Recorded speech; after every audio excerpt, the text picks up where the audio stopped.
Para atlet angkat besi putri melakoni kompetisi Pekan Olahraga Provinsi Porprov ke-13 Sumatera Selatan di Oku Selatan.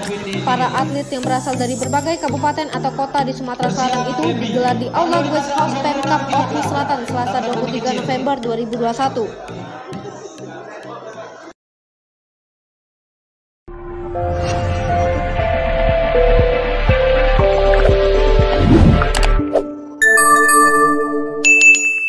Dapatkan berita update dengan mengklik subscribe, lonceng dan berikan komentar.